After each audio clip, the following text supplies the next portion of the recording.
جو چاہوں گا. اپنے حبیب سے یہ خطاب کیا, وَلَسَوْفَ يُعْطِيكَ رَبُّكَ, بہت جلد تمہارا رب تمہیں اپنی ایک عطا کے ذریعے سے فَتَرْضَىٰ, راضی کرے گا.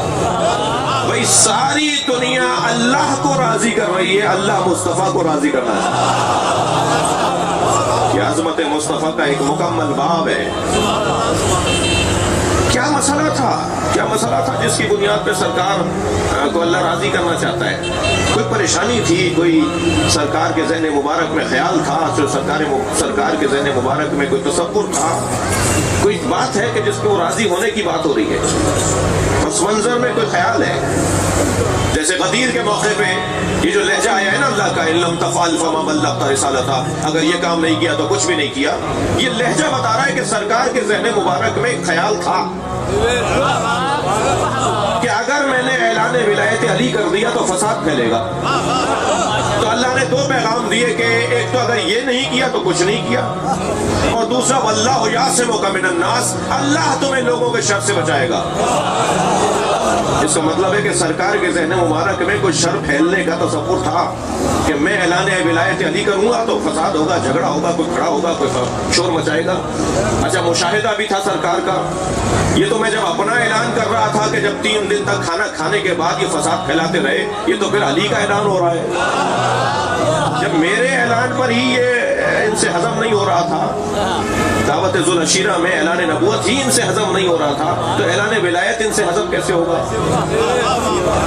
تو یہ سرکار کو ذہن مبارک میں تو تھا کہ وہاں بھی 3 دن جھگڑا ہوتا رہا, کھانا کھاتے رہے, جاتے رہے, مجلس کو بگاڑتے رہے, اور یہاں میں اعلان کروں گا تو وہاں تو 30-35 لوگ تھے, یہاں تو 1 لاکھ سے زیادہ لوگ ہیں. تو سرکار کے ذہن مبارک میں کچھ تھا, لیکن اللہ نے اعلان کیا اگر آپ نے یہ نہیں کہا تو کچھ بھی نہیں کہا, اور لوگوں کے شر سے اللہ آپ کو بچائے گا. اچھا, شر تو وہاں بھی ہوا تھا, وہاں کیوں نہیں کہا اللہ نے کہ میں تمہیں لوگوں کے شر سے بچاؤں گا؟ تھوڑی گردن ہلاتے رہیے, میری بات اگر جاری ہے تو. دعوت ذوالعشیرہ میں جھگڑا تو ہوا, مگر وہاں اللہ نے نہیں کہا کہ میں تمہیں لوگوں کے شر سے بچاؤں گا. جھگڑا یہاں بھی ہوا, ایک شخص نے کھڑے ہو کر اعتراض کیا, توجہ کر رہے ہیں, ایک شخص نے کھڑے ہو کے حارث بن نعمان فہری نے کھڑے ہو کر کہا یہ آپ نے اللہ کی طرف سے کہا ہے, یہاں اپنی طرف سے کہا ہے جو اپنے بھائی کو ہمارے اوپر آپ حاکم بنا رہے ہیں. میرے مولا نبی نے فرمایا میں کوئی بات ہی نہیں کرتا مگر یہ کہ اللہ مجھے کہتا ہے. تو کہنے لگا اگر اللہ ہی نے کہا ہے تو پھر اللہ سے کہیے کہ وہ آسمان سے پتھر گرائے اور مجھے مار ڈالے. یہ بھی آپ نے دیکھ لیا کہ بغض علی کا بیمار عذاب ہی مانگتا ہے. کر رہے ہیں, اور سرکار نے بد دعا کی ہو مجھے تو نہیں ملتا. سرکار نے اس کے لیے بد دعا کی ہو جو نہیں مان رہا تھا نا مولا علی کی ولایت کو, حضرت نے ہاتھ اٹھا کے بد دعا کی ہو یا اللہ عذاب نازل کر دے, مگر قرآن کہہ رہا ہے سأل سائل بعذاب واقع, ایک سائل نے عذاب مانگا اور عذاب آیا. نبی نے نہیں کہا, اس لیے کہ رحمت للعالمین ہے. مجھے کہنے دیجئے کہ نبی کی بد دعا کا انتظار نہیں کیا عذاب نے. بڑی عنایت, بہت شکر گزار آپ کی توجہ. میرا سوال پلٹا رہا ہوں اپنا کہ دعوت ذوالعشیرہ میں بھی فساد ہوا, مگر اللہ نے نہیں کہا کہ میں تمہیں لوگوں کے شر سے بچاؤں گا. اور غدیر میں بھی فساد ہوا, مگر اللہ نے کہا میں تمہیں لوگوں کے شر سے بچاؤں گا, تم اپنا کام کرو میں تمہیں بچاؤں گا.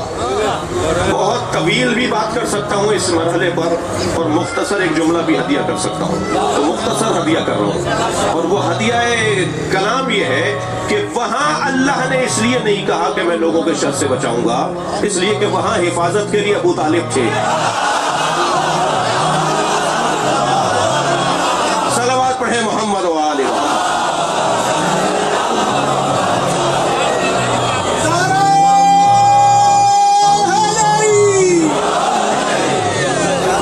تیسرے دن جب یہ کھانا کھا کے جانے لگا نا ابو لہب اور اس کے ساتھی, تو حضرت ابو طالب نے اس کا گریبان پکڑا اور زمین پہ پٹھا.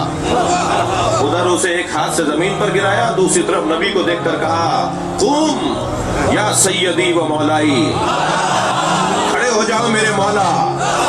بڑے جگر کی بات ہے اپنے بچے کو اپنا مولا ماننا. قوم یا سیدی,